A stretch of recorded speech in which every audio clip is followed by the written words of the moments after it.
he's got a bit of a cough, and if he's occasionally muted, it's just because I can hear him coughing in the background. Yes, yes, we need a mute the guy on that side is fresh from going around wearing his t-shirt. Come on, show us your t-shirt, Nick.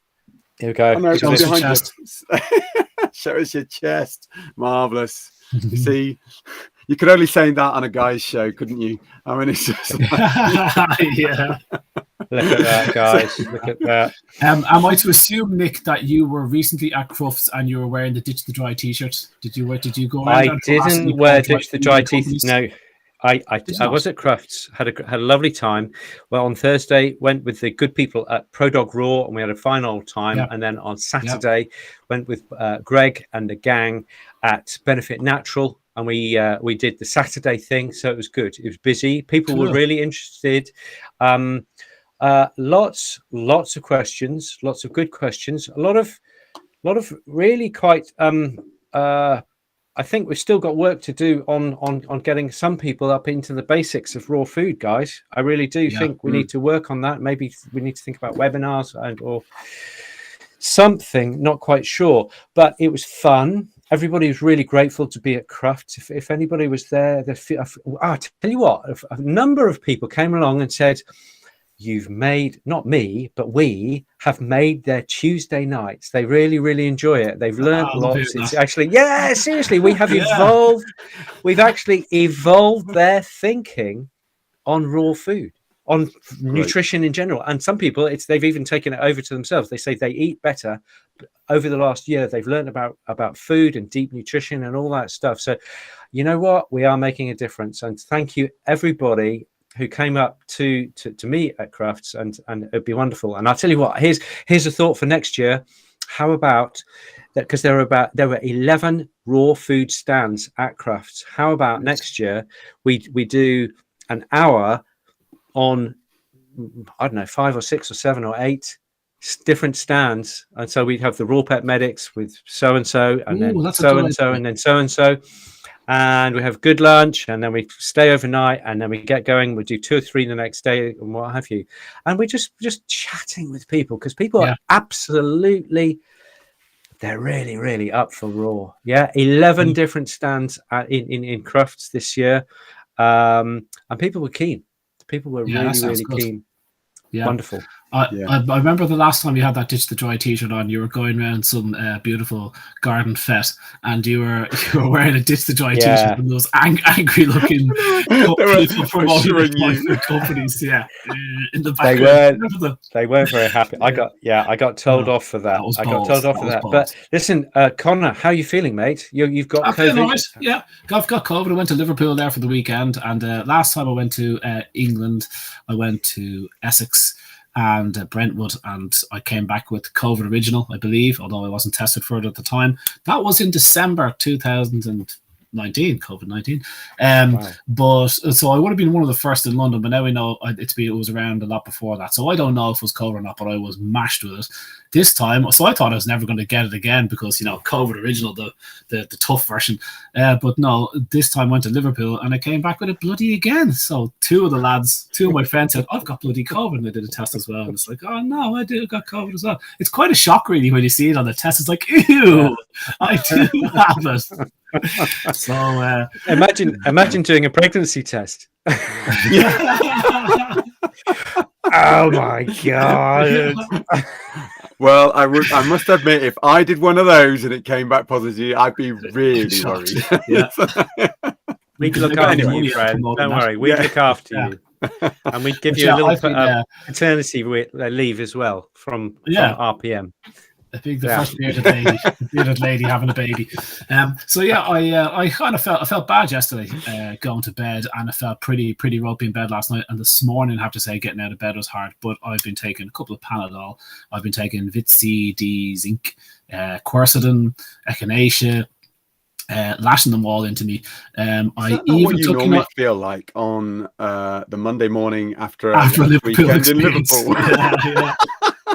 That's what my wife was saying. checking to see if I just drew in the line, you know. But yeah, so taking that and a few other bits and pieces, and I have to say I feel absolutely grand now this time. So taking action, you know. So it helps. There is bits and pieces you can do, you know, as opposed to our HSE guidelines is do absolutely nothing. It's like, well, I feel like I've got the flu. I'm going to take action. So yeah, lashing them all into me, lie in bed, get a few movies in. I've started watching Parks and Recreation, and I've just developed a man crush on Chris Pratt. Does anybody know who Chris Pratt is? Hopefully some of the listeners are largely female. Maybe they do know who he is. But Guardians of the Galaxy is a movie I like. It's a bit of a dorky kind of sci-fi kind of movie, but he's funny in that. Parks and Recreation is a really top-notch American comedy, about 25 minutes long. So when you're lying in bed and you're feeling crap, that's the sort of dumb crap you want to watch. The English Office, number one for me. Peep Show, which I also love, and also now this Parks and Recreation. I'm absolutely that last 5 minutes just shows me what happens with COVID brain. It turns you to mush. Anyway, yeah. Yeah, and I started reading about Chris Pratt, and I go, I really like this guy. He was living in his van at 19, and he just went up to someone who was an actress, and he said, I'm an actor too. She goes, oh, we're looking for a guy to play this kind of hunk. And he got the movie role, and he doesn't take himself too seriously. Bloody hell, let's stop going on about Chris Pratt. Jesus. Guys, he's not well. Just take it with a pinch of salt. They're all agreeing with you. I'm sorry, Conor, you've got fans that are saying, you know, this is great. Yeah, he's great. Yeah. Okay. This is COVID fever, not Pratt fever. So just anyway, bloody hell. Can we move on? Okay, listen, guys, what are we talking about today? We are going to be talking about. There is always a range of raw food. You get really great raw food, you get really poor raw food, and it's pretty difficult to tell one from the next. You know, there are the obvious things like if it smells disgusting, then and you wouldn't eat it yourself, then probably don't want to feed it to your dog. Although tripe always smells a bit disgusting, and dogs love it, and it does them very, very well. But if it smells off and just shitty, horrible, rotten, then obviously turf it out and start again. But apart from that, I tell you what, Brendan, where would you like to start with this discussion? I think, look, you know, there's a lot out there. And I think one of the biggest bugbears for me is where people have grabbed a food and then they're just repeating that food over and over again. And it tars everybody. So, you know, maybe they've just chosen chicken mince. Okay. Yeah. And, you know, they've got them minced up. You know, it's easy to give. They've just defrosted it and they believe they're feeding raw. And actually, if anything we've done, if you've just joined us tonight for the first time, please have a look back at our whole year's worth of discussing how to bring in other things, get variety, give some balance through variety and everything. But if there's one thing that you take away from tonight, do not believe that you can go and buy one food that's the same thing over and over again and believe that you're giving a balanced raw food to your dog or cat. Okay, you please must have a look at a range and start to do some variety. So I think rather than necessarily the obvious, and absolutely agree with what Nick said about, you know, if it smells green, if it's, you know, got the yellow labels on in the supermarket and you thought, well, that's a cheap meal for my dogs, okay, and it's just gone by date, please, you know, that's not the stuff that you really want to be feeding to your treasured, loved companion. That is just a hiding to a disaster, I think, in those circumstances. Nicholas. I would just add to that with regard to sell-by dates, and this goes for human stuff as well. If the food has gone over the sell-by date and you smell it and it smells fine, it probably is fine, okay, generally speaking. But if it's over the sell-by date and it smells disgusting, then just don't even try, okay? Just a thought. Sell-by dates are a guide, that's all. And it depends on all sorts of things. You know, I've seen supermarket aisles where you've got teenagers helping themselves to get the stuff out of the freezer or fridge department out the back. They're pulling the trolleys, they stick them up down the middle of the aisle, not in the fridges, okay? And they decide to do all of the trolley work first so that they can then stack the shelves, okay? Meanwhile, those trolleys are sat in the middle of a supermarket aisle with people going by them at nice ambient temperature. That's not how to treat good meat, Okay. So just be aware when you're buying in certain circumstances, try and make sure that meat is being looked after in the best possible condition right up until you buy it. Okay. And then it's up to you to keep it in good condition until you feed it to your pets. What do you guys think is the downside to feeding best before and not bad after meat to the dogs? If you saw a yellow sticker and it's a use by date, 4 days on fresh meat, and it has to be disposed of, so plastic and meat goes into the incinerator after that. I see that yellow sticker, and I kind of feel like I'm doing the world a favor getting that food into Dudley. It's day 3, day 4, day 3 for the beef mince, say, and I pick it up and I give it to the dog, and I say, yeah, that's no problem. I'll use a bit of that. I'll use a bit of turkey that's on day 3 or day 4. And what do you see as the real downside there for a dog at that level, at that just on the line? You are playing the roulette wheel. Okay, at that point, you're taking a informed decision about Dudley's health and how he's going to cope with what you're giving him and your ability to determine what's within that food. Okay. There could be 9 times out of 10 be absolutely fine. If you're willing to risk that 1 out of 10 that you could be giving him something aberrant, now to your Dudley, that might be absolutely fine because his health is on a good plane. For a dog who's poorly, for those guys out there, if you've got a dog who's got renal disease, or you've got a dog who's got liver disease, or got IBD, and you accidentally choose that 1 out of 10 that's going to have something aberrant in it, like salmonella, what E. coli. Okay. That could have a lot more health implications for that issue. And look, come on, guys, there are some great raw companies out there that are doing really sterling work to make sure that food is coming into them from suppliers, okay, frozen, not ambient, okay, that it's coming into them, they're actually processing it. Some of these companies are managing to process with their new grinders down at minus 1.5 to 2 degrees, which is meaning that they're keeping bacterial growth rates low. So they're bringing it from, you can't grind at minus 19. There is no way, you just wreck the machines. But, if you can grind it at that sort of lower level and then get it back to frozen, as soon as it's been processed, that's a way of effectively keeping bacterial numbers down. There's loads of companies that are really making efforts to do that out there. There are some, unfortunately, that if you really want to find these out, some of them smaller makers, you can go on a summer's day, you'll see lorries coming in with ambient meat. They'll be sticking it through processors, okay, grinding it up and dishing it out for you to freeze at home. And you're thinking, is that really what I want?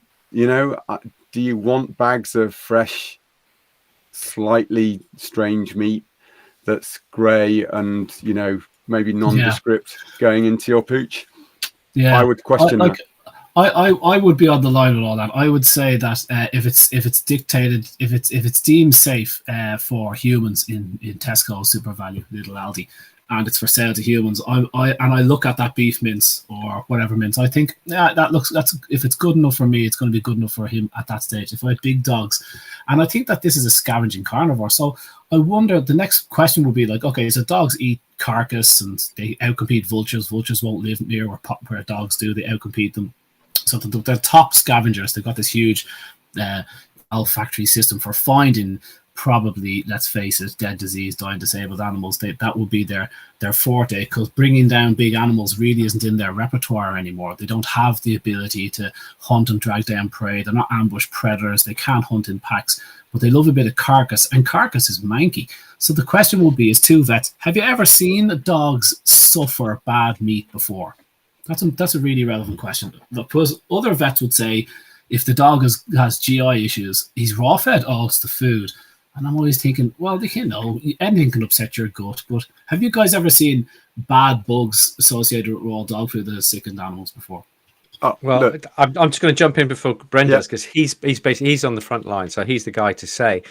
But when I was in practice, we used to see this is I was in practice from 92 to 99. So before Raw really got going, and we would see kibble-fed dogs, and they would have gastrointestinal disease. IBD wasn't invented at that stage, but it happened. We just didn't call it that. But you did see hemorrhagic gastroenteritis, HGE. It's like hosing this red material coming out the back. Dogs, dogs, they scavenge, they eat all sorts of horrible things, and they do get intestinal problems. And my argument, and I haven't really any figures to back it up, but I've had a lot of conversation with a lot of people over a long time, is that the raw fed dog, because they've got a low level of and some low level of pathogenic bacteria going into their gut, which is what they're designed and evolved to do, they are in a better position to cope with picking up some manky meat from a Kentucky fried that's been there for 6 weeks in the bushes in the park.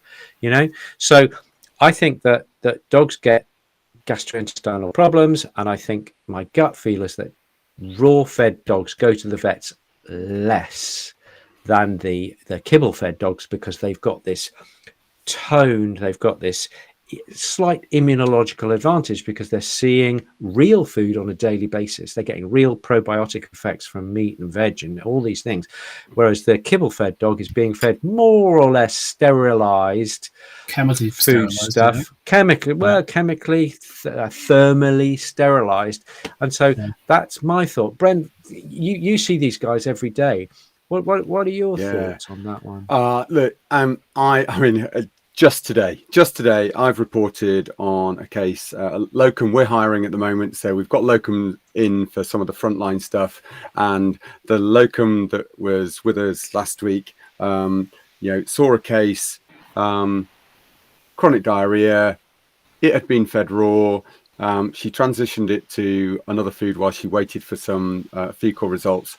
There's 0 on the fecal results for pathogenics. There's other issues that can cause diarrhea, absolutely, hands down. Okay.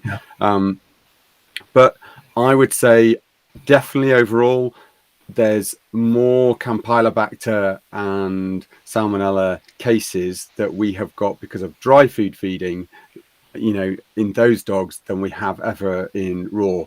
We always suspect it because we're always told to look out for it, but we never actually have seen the numbers that are reported. And this is the difficulty we've got out there. There's, that relative risk, isn't there? As, we've always been advised to advise even the smallest risk to people, advise them, and that almost highlights that risk. And people will get a little bit anxious because you've mentioned it, but you've got to mention it because we're told by the profession, you've got to give people informed choice about what they're doing. And I would say, looking at, I totally agree with you, where I've got my own dogs, which will pick, pheasants that have been missed by the shoot and not picked up, and they'll be out there and they'll pick them up and they'll be eating them before you know it. They'll be, eating voles and rats and mice and, anything that's going, rabbits. Off the field. I mean, literally last weekend, Artie, who sat down beside me, she got herself a fresh rabbit and that was hers. No control over how that's farmed. But I would say there is a difference between that wild or extensively found meats versus the heavily farmed chicken and beef. Some of which is even in this country, it's fattened off in stalls, with grain. And I think, there's a concentration of bacteria. And the reason that it's in there is and accepted on the human side, Conor, is because they're expecting you to kill step it, to cook it at that point, which is why they say, cook this food really thoroughly. Okay. And it will then be safe. Well, we're not saying that to our dogs. We're saying take it raw. Now, if they're healthy individuals, absolutely agree. All of their physiology, all of their anatomy should lead into that being dealt with by their intestines in both dogs and cats. Okay. However, if they're ill or they're on a medication that's corrupting their system, okay, and we do that, is that an added danger that we've got to be aware of? Brent, here's a thought: to do a study, and I'm not saying you must do this, but just a thought experiment. And if there are any vets listening, this is be a really fascinating experiment, and really easy and free. Is you just take your next 100 cases of hemorrhagic gastroenteritis, i.e., bloody diarrhea, and you just ask the question: what are they fed? Is it mainly kibble or mainly raw? Okay, and that's it. Because you're going to have over the next 12 months, you're going to have 100 cases of HGE, aren't you? So how about that, just as a thought? And any vets? We do that. So we do that. So we do that for all of our cases now. And really interesting, wasn't it? Through this whole norovirus thing that went through, we talked about back in January, just looking at that spread, of cases. With that just highlighted why it probably was not a bacterium or anything. There was a virus going on, and we do ask those questions. It's one of the first things we get all of our practitioners to ask in the practice. So yeah, absolutely, we probably could go back and look up all the diarrhea cases and look at what they were fed. That would be amazing. The first study by Dog Risk, the very first thing that they did, University of Finland, University in Helsinki, Dog Risk, their first study, 632 clients that were raw feeding, and for gastrointestinal issues, let's see, 145 dogs had gastrointestinal problems prior to their dietary change, so they were all dry-fed dogs, and 88% enjoyed a complete recovery following a change to raw.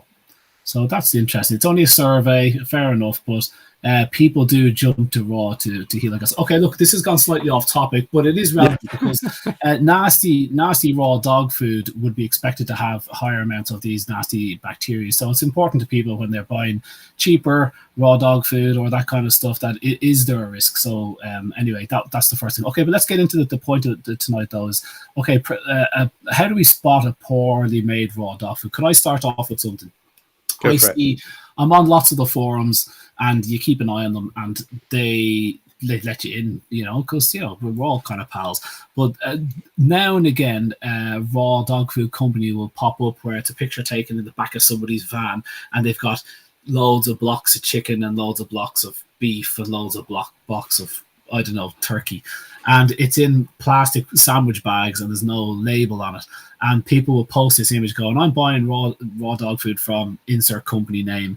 The company never lasts for much more than a month. And they sell out the back of their van. There's no labels on these products. And they want to know, is this good raw dog food? And they're asking in a forum because they know that this is a very worrying way to buy meat. The problem we have in the raw dog food world is that there's money to be made here, and unfortunately, grinding up chicken carcass and selling it as chicken mince is a very easy, very profitable thing to do. Chicken carcass is waste from the meat industry. When I was making raw dog food, they were selling it to me for about 20 cents a kilo when you buy it by the ton, and you buy everything by the ton.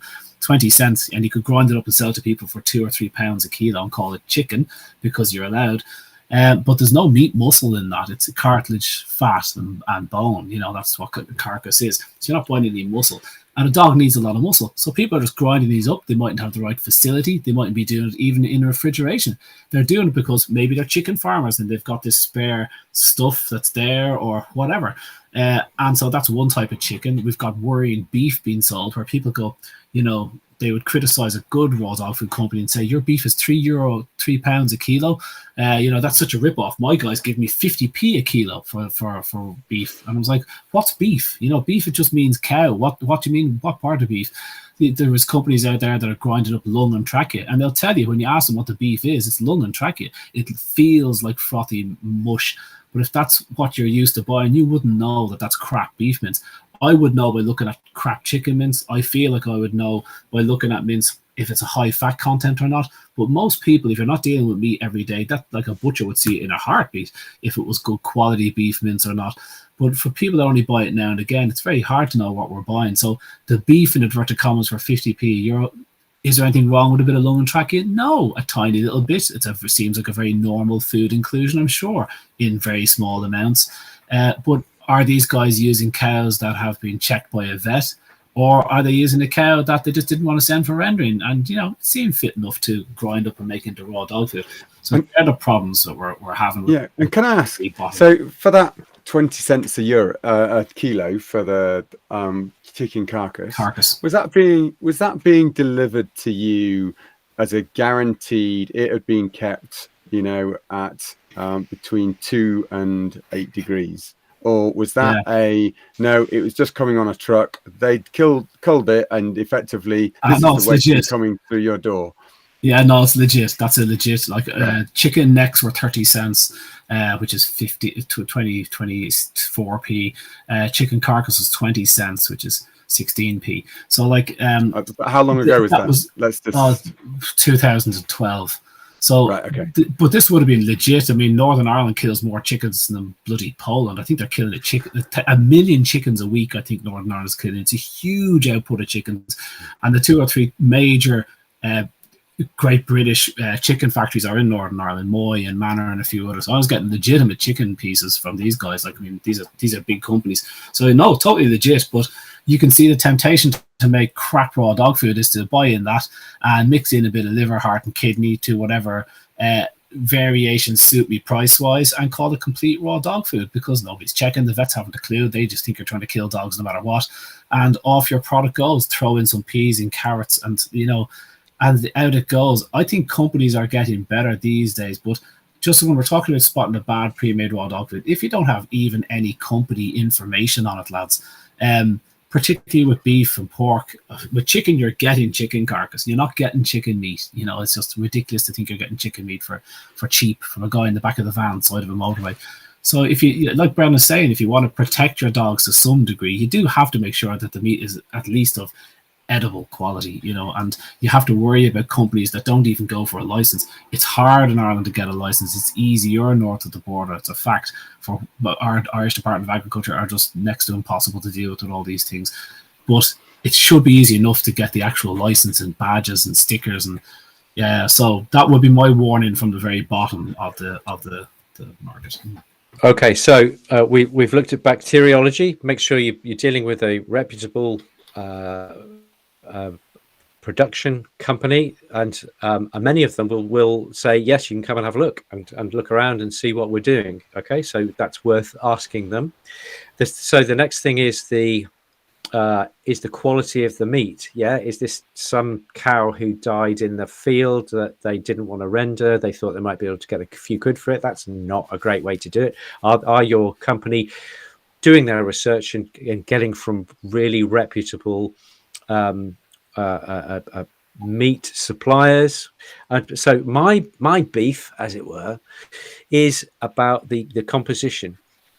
People talk about complete and balanced. Okay, I've talked to the guys about this, and they said everybody knows about complete and balanced, and I said I don't think that the people do know. So what does complete mean? What does balance mean? So complete is the opposite of complementary. Complementary is something like win a lot, or it's basically just biscuit, to which you have to add something else, so it's complementary, whereas complete, the implication with complete from the PFMA is that you could feed that food alone for life and they would be okay.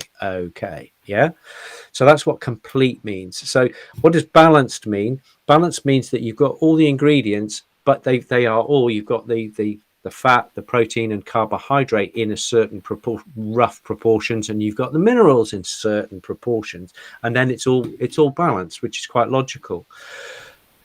Because you could put in, I was thinking, you get a sausage and you roll it in iron filings and some seaweed, and you might have all the necessary fat, protein and minerals, but it would be way off being a balanced meal.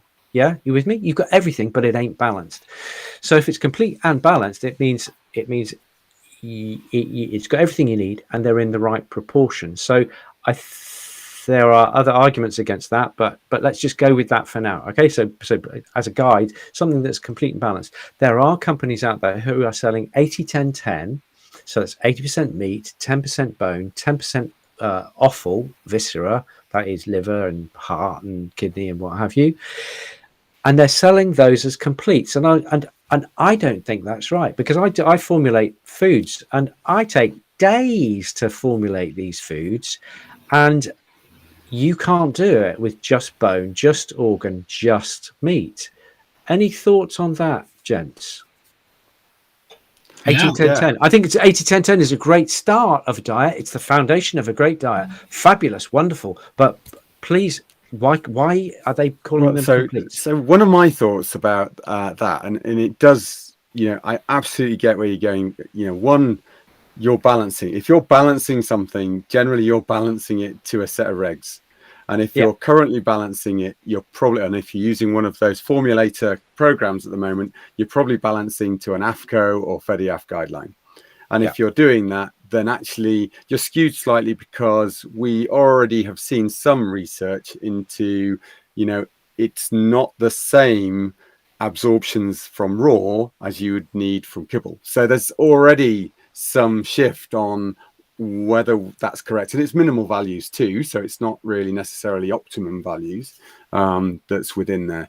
The other thing is, I see a lot of people that are, and not saying you are doing this, Nick, in with your companies or whatever, but I'm seeing some companies that are adding artificial ingredients to try and top that up. So inorganic levels of phosphorus, inorganic levels of calcium, to try and get those levels right within their food. And we know from what we've learned with a lot of processed foods that those nutrients are not absorbed at the same rate. They can diffuse across the gut and increase levels within the cats and dogs that are eating those way beyond what they would otherwise absorb if they were still in an organic compound in the bone material or whatever. So I think there's a lot of work that still needs to be done to get that. And I would never see in nature or in my own diet, let alone my diet that I gave to my kids, that every meal I gave them was complete and balanced. So I feel that, we're chasing a golden chalice, a pot of gold. We've got St. Patrick's Day on the 17th. You're chasing that rainbow with a pot of gold at the end, which isn't actually attainable or isn't proper, because then you bring in individuality of the animals, and all of a sudden you blow out of the water those guidelines, which is for the average dog. Who has the average dog? I mean, so Conor, what's the history of the complete and balanced thing? Where did that all come from? Where did that concept come from? If you're comfortable with that question. That, as you just alluded to, that's an AFCO concept. AFCO, we've got FEDIAF here in Europe, but it's AFCO in the US, and AFCO kind of set the standards in the 1970s. The NRC over in the US, they work with the FDA. The NRC is the nutrient part of it, and they were making up some rules for pet food, but they weren't keeping an eye. And suddenly, pet food quality fell to the floor. They just stopped using meat in pet food. Essentially, it just became all grain. And tens of thousands of cats, particularly as dogs as well, from a lack of taurine, started going blind and dying of DCM and all sorts of stuff from cereal-based pet food. So NRC at the time, and soon they just sold out. Soon they just went over to AFCO. They said, right, we need some minimum guidelines to get it to the get pet food off the floor. Unfortunately, it brought good pet food down, because this became something to aim for, this minimum set of requirements. So as Brendan was saying, this complete, in inverted commas, pet food now had to adhere to these minimum guidelines. And so that's where we got in the 70s, and it hasn't really changed since then. They came up with these minimum levels of nutrients based on kibble-fed dogs living in cages for 6 months, and 6 of the 8 dogs had to get there, and you could go on about AFCO all night. Okay, so that they came up, the feeding companies and reps and owners came up with this idea complete, and still today our Department of Agriculture insists on dry pet food companies, but now raw dog food companies, that you must say your pet food is complete. And the only defense I would have for raw dog food companies when they talk about using the word complete and complementary, which to every single one of them hate using the word, because they're all well knowledgeable in canine nutrition, and they hate using the word complete, but their vets are coming in saying, is this complete or complementary? And they're like saying, oh, come on, complete to what?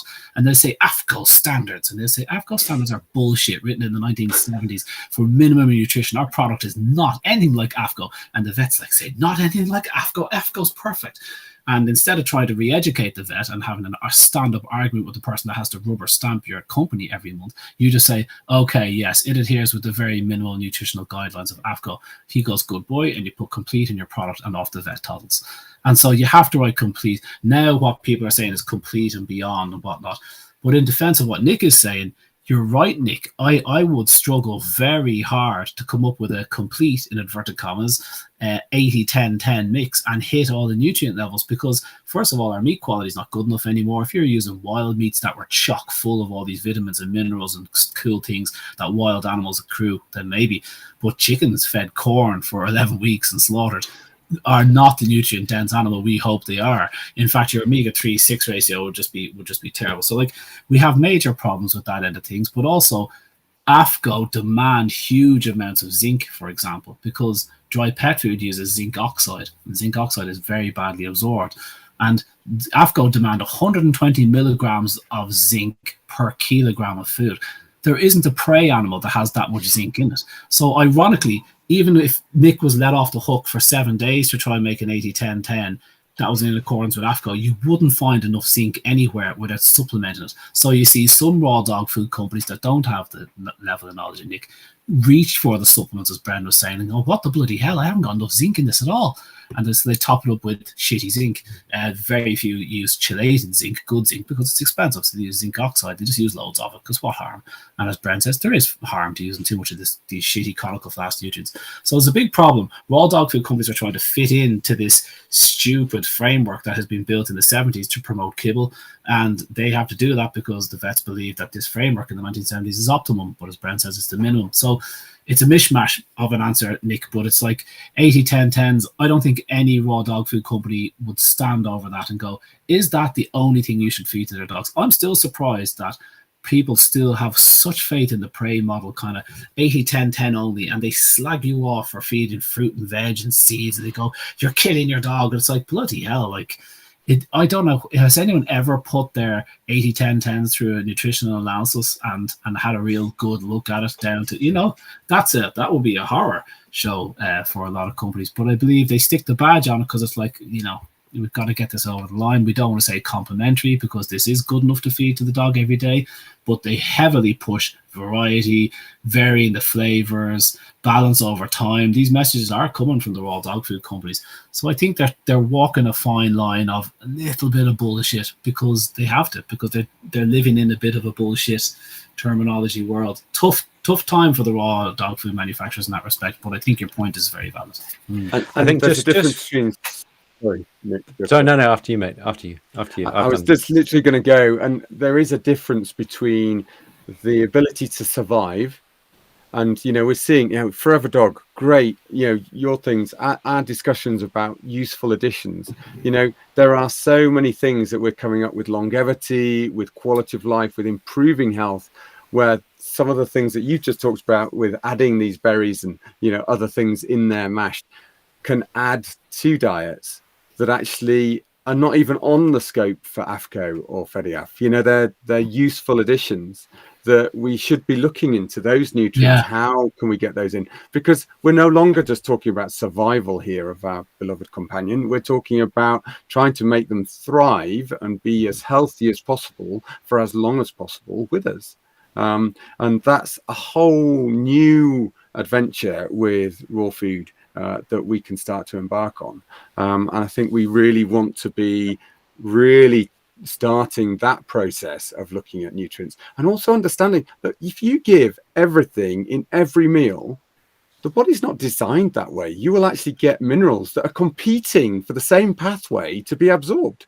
How's that going to work? Whereas actually, if you give variety, you gain that, to and fro and building up reserves that you need. And you can get away with feeding your dog for 3-6 months in a relatively deficient diet, and they will cope with reserves. Okay. They won't do well. They'll survive. They won't do brilliantly with their immune systems or whatever, but ultimately they will get by. And that's why we can do these restricted protein diets for looking at allergies and things like that. But I think really what we should be really pressing for is people's understanding of why there should be whole foods, there should be variety, and we start to look at the benefits of some of these useful additions and functional medicine. I Okay, think so one of I mean, there's many reasons why the raw food and fresh food movement are superior to the kibble movement, and for me, one of the really important thing is that we very much push the idea of variety, whereas the kibble companies, especially the big kibble companies, the Mars, the Nestle, the Colgate Palmolives of this world, they will be saying this is a life stage food. You only need this food for the entire life stage. And so I think because they have at very best have only tested that food for 6 months, and yet they're saying for your dog you can feed it from a year old when they become an adult to 6-7 years old when they become a senior. Okay, and they have absolutely no clue, generally speaking, that is an appropriate diet for every single animal that is on that. So they're slightly clueless. The raw food community is slightly clueless because the formulation might have been using American software, but we're feeding from a European source, and so the selenium levels within the beef might be completely different, and therefore everybody is slightly blind within the whole industry. I hate to admit that, but everybody, yeah. But it is safer, I would wager, to feed a raw food or a fresh food diet where we espouse, we embrace variety. We actually say that it's essential. Variety is the key. It's the heart of a good raw diet, and I think you are going to be excess and deficiency, much more excess and deficiency proof than any other feeding mechanism on the planet. I just wanted to make that really clear. I think that's spot on. Before I want to ask Bren, but Bren has just launched the raw safe. And just before we do, I wanted to give my top tips for picking out a pre-made raw dog food. So I'm thinking that the 80-10-10 is a grand base that'll do the job, and if they do have liver, heart, and kidney in there, and there are a few other organ meats, if you can find some of the rarer organs, even better. A bit of pancreas, bit of spleen, very fancy now and again. Okay, so that is kind of a base, and mixing up the flavors as we've been all alluding to, adding some bits and pieces in, adding your own bits and pieces, and I like to add in some blueberries, go for it, grind up some pumpkin seeds, all that stuff. Okay, that's a perfectly good base. I think when you go and spend huge money on raw dog food, sometimes you can find yourself just paying for the window dressing, where the things you might be better off just having yourself on the shelf and adding them to a decent 80-10-10. So there does become a difference. It's a tiny bit of difference in quality of intensively reared meat and outdoor reared meat. There is some small differences in that depending on your leaning. But even beyond all those decisions, I don't really trust a finely mushed, very finely ground raw dog food. Some companies do for reasons. I mean, a very young puppies need a paste and whatever. Okay, but generally, I like to see something. I want to be able to. If you say I've got, a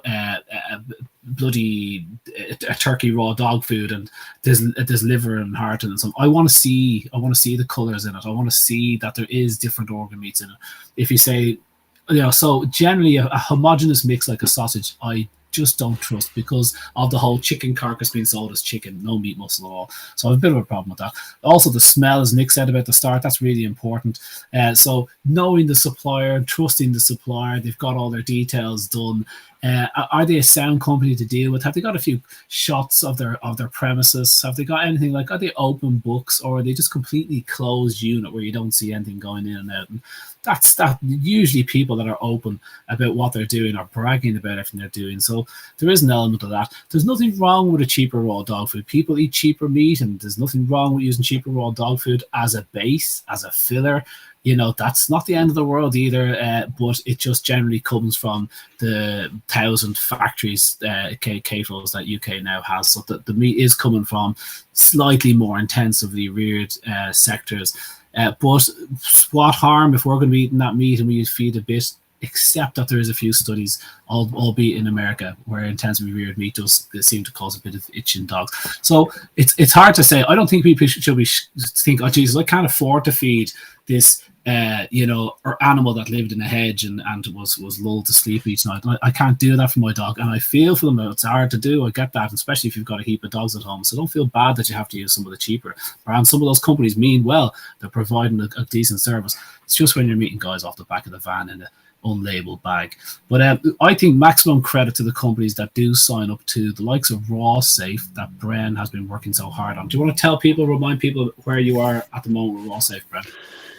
Yeah, so we started to roll out Raw Safe. So we've got some places now being inspected by a well-known company that's, it's A1 for inspecting human-grade food plants, doing a lot of meat inspection across the world. So this is not going to be tied to the UK, but at the moment we're doing test runs in the UK, thanks to some companies which have helped look at that process. There's a few things like BRC, a British recognized standards certification for food manufacturing. We've looked into all of those, and it's looking at best practice for being able to monitor ingredients coming in, making sure that they're coming in not just ambient, but they're frozen. So they're frozen at source and coming in frozen to these stores. You've mentioned, working with a few companies that have already sort of signed up to those sort of agreements. And some of them have ISO standards, some of them have BRC. This is and Salsa, which is about being able to be sold in various stores. But this is effectively something that's inspected by vets. They're going into these places, making sure that nobody's shortcutting any of these practices. It's not just a rubber stamp of I've got the ability to make a raw food from DEFRA, and that's what I'm going to do, and that I'm going to comply, that if I've got a problem, they should be able to come in and find where that meat's come from. This is actually going through all the steps of how to keep biosecurity in that plant, how to make sure that the food that's going in can be monitored, how it's going through the plant, what's coming out the other end, how it's being shipped out of that, and how you can monitor and trace all of it, okay, from start to end. So that's the start of Raw Safe. In with that, yes, there's the bacteriology stuff comes within all of that certification, etc. In with that is a lot of stuff that we're going to be working at. There's countries around the world that are crying out. I saw somebody mention about Canada not having any raw pet food regulations at the moment. There's Peru and Chile and some of the South American countries that are asking for some of this information. So we've created a really great set of standards for people to be inspected to that level, and we're really looking forward to the reports coming back and then being able to effectively give them that certification going forwards, and promoting that. So we're ruling out some of those that are just making ambient product, as you say, out the back of a van, or some of these manufacturers that you would go on a summer's day and your stomach would turn for the smell that's coming off them, and then the sight of people loading into the backs of their cars ambient product that's dripping from the bags. It's just that's something that you really don't want to see. It's unbelievable that companies, as an ex-manufacturer, that somebody would sign up to Raw Safe. That is a phenomenal undertaking, because it is nothing but scary to have someone coming through your premises, even when you're prepared for them and they're coming on Wednesday at 1 and you're scrubbing your factory down. But you would hope that we scrub our factories down like that all the time. But guys, we do clean down our factories. Everybody does. Everybody cares. But when you're being inspected once a month, you really clean down your in underneath the machines with a toothbrush. And so for someone to sign up to Raw Safe, which is an audit by a company that is designed to check for compliance, I mean, that is a serious undertaking. And hats off to any raw feeding raw manufacturer that signs up to something like that. That takes proper balls, and it's a real credit to them. Even if they didn't quite pass, it's like, Jesus, you thought you were good enough to do that. That's fantastic that there's more than one of those companies out there. Can I ask how many people, Bren, is there many companies signing up out of the... So we've got a test cohort of 12 that are going through the process at the moment. And we've, we're really impressed with that. We are doing stuff. So if they don't quite make it, we're giving them feedback. We're helping educate the areas that they're lacking in to try and help them then pass the next time. It's not about, whipping these people and grinding people into the ground. This is about trying to lift the whole industry so that we're actually giving out much safer raw foods that people can't critique. And label them all in with the people that are selling out the back of the van, because if those cases are highlighted by the national press as this is the danger to your dogs, we want to be able to distance ourselves from that sort of practice and say, look, there are great manufacturers out there. And I know somebody mentioned the PFMA tried to launch something, but it's very much been in the light of DEFRA certification, and then that's the manufacturers managing themselves a certification. So what we've done separately in conjunction with the Raw Feeding Veterinary Society is to create the Raw Safe mark, which is actually then independently inspected by a separate third-party company. So we're not even coming in and guiding them.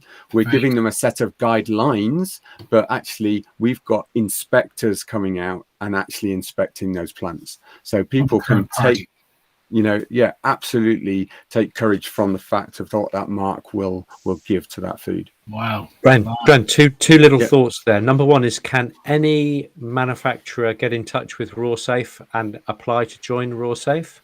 Absolutely. So if they just go on to the rawsafe.co.uk, there is no barriers. We've worked out the situations for those that aren't necessarily manufacturing themselves. That's in the pipeline, and they're being inspected too to the same standards.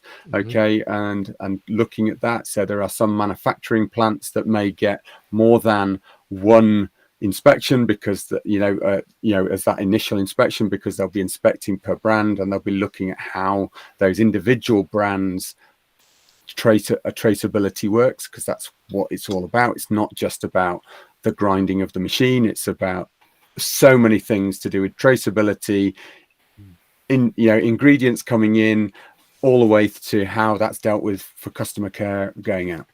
Fabulous. So any company can apply. Rawsafe.co.uk. That's fantastic. That's really good. Right, I'm going to move us on, guys, because we're over time now. Just recently, one of the younger but prominent critics of raw food and many alternative approaches has written a real slaughter piece, by a real criticism, very strong criticism of raw food, and we've discussed. We'd like to just go through it line by line or point by point, and just say, well, actually, give our point of view on that, because we think that they do watch this. Hello, everybody. We know you're watching. We know you're watching. Hello. How many articles have we seen that have been written around the things that we've talked about? That's right, because all these articles come out within 2 weeks of us discussing it, which is quite interesting. So, hello, everybody. So, how about that? So, there's this really what am I trying to say, boys? So it's a really strong article. It's very anti-raw, and we would like to take that. What we'll do is we'll put it up on Facebook and in Patreon, so everyone can see it, so they can read it first of all. And we're just going to take down each point, and it's up to you to work out if you think they are more logical than us, they are more scientific than us, or the other way around. And we'd like to take you on that journey, guys. If that's good with you, I think it's a really, really important thing that we can do. Okay, and it'll be very interesting to do, because it's these are the arguments, and this is what we think of those arguments. Yeah, I think we should call that show The Funny Pages, because there's actually a few different little articles that have come out. There's one or two. There's been one on raw dog food by a major a very vocal person that's very anti-raw. I always think anybody that's anti anything in a very vocal way, there's always something to hide. I bet they're raw feeders in the background. So yeah, let's go through that. There's also one on leptospirosis that we might dance through quickly and show the people how we would interpret the article and say, when I see that written and that's not referenced and other points are referenced, I think that's quite telling. It's like, where's the reference for that crucial point? So how to interpret an article, the bits that leap off the page for us, they're going to make some fair points and we might make some fair points, but let's see. I think that's a good idea, Nick. Just guys, just to drag you back to that raw safe thing for 1 second, somebody asked, can we see who is in raw safe? Yes, so what will happen is that they will be a published list of those that are in raw safe. Obviously, at the moment, we're under obligation for those that don't succeed because they've got a chance to come back and actually, reaccredit if they've picked up their manufacturing process, etc. So there's not going to be these are the people who failed by any means, because we can't do that legally for legal reasons at the moment. But there will be a list started to be generated once we've got these initial 12. That'd be great for it. Yeah. And you'll start to see the mark on their packaging. So, that's the thing that they'll get. They'll get a license to be able to print that. Okay, that will go back into supporting, research in RAW, the RFVS and that side of things as well. So, that's the great out of this. Yeah. And just one more thing here, lads. The people are asking, they've asked a few times, can we get a list of raw suppliers? Guys, we can't give you a list of raw suppliers. We can't favor, 3 or 4 companies. There's 100 raw dog food licenses, 100 natural treat manufacturers. We can't do that. So, good luck to any of them. We're not here to vilify anyone. We're not here to kind of hold anybody else up in higher regard. So, that's just the way it is. So we can't kind of give you that list, but you'll find that in the forums and people will help you along with that. But on the last point there about recall and companies failing, just to knit everything together, there could be cheap raw dog food companies that are trying their best to make really good quality, cheaper raw dog food. And the problem can be salmonella. The problem could be that for any raw dog food company. Yes, but the temptation is to vilify a company when they do a recall. And I'm telling you guys, to do a recall, it takes a massive guts to do that. I was going to say, as Fiona Murders corrected me, come on, Conor, don't say it takes balls. All your readers all your listeners are female. Sorry, Fiona, I've got COVID. So you're not allowed to say that, but it takes real guts to do a recall. Okay, so it means you have to tell the public that our product isn't right and we've released it and now we need to pull it back in. It's incredibly damaged for your rep, and it's bad PR. It's bad for your brand, and it's just not good for business. But they do it because they don't want anybody getting harmed and they want their product to be tip top. So hats off to them, because I'm telling you guys, there is more than one company at least that knows, oh geez, those results weren't great, we need to make sure we don't do that process again. But they sell off that stock because they might make 10 or 20 tons at a time. I'm not saying they do, I'm not saying they don't, I'm just saying from my time in raw dog food manufacturing, this can happen. And we know that because when we sample raw dog foods off the shelf and dry dog foods, there is a microbiology problem with some of them. So if they were testing their products every batch, which is very hard to do, although microbiology testing is actually very, very cheap, so it is possible for them to do it. The fact is that these issues can pop up, and when they're detected, we should help these companies out, not by saying, yay, you've made a manky product, but not being too hard on them, because as that book, Black Box Thinking, Brian had mentioned, so one of my favorite books by Syed, he did this other great book, Bounce, as well, but he was saying that if you criticize people too negatively for making a mistake, they don't admit to them. Take, for example, the health sector. They don't admit to making any. You've got to drag your HSE or NHS, whoever, into court to make them admit something went wrong. You can't. They don't admit, unlike pilots who admit they did something wrong straight away. It's encouraged, and everybody watches their mistake and learns. So the difference is one group doesn't make a whole lot of mistakes, and the other group makes a whole heap of mistakes that's pushed under the carpet. So if you criticize a company that they were to fail on raw safe, and Brand was to publish it and saying, here's all the ones that didn't quite make it, that's not good for business. We're trying to bring companies up off the floor, so there's a happy medium there for criticizing people when an issue is found. But anyway, it's very hard to get all that right. Guys, we're on patreon.com/raw pet medics. If you like the show and you enjoy the hour, please, if you have the price of a cup of coffee or a pint, we deeply appreciate that each month. It really helps our side to keep the show going for us to prepare. If you can, great. If you can't, not to worry, but that's where you make a contribution.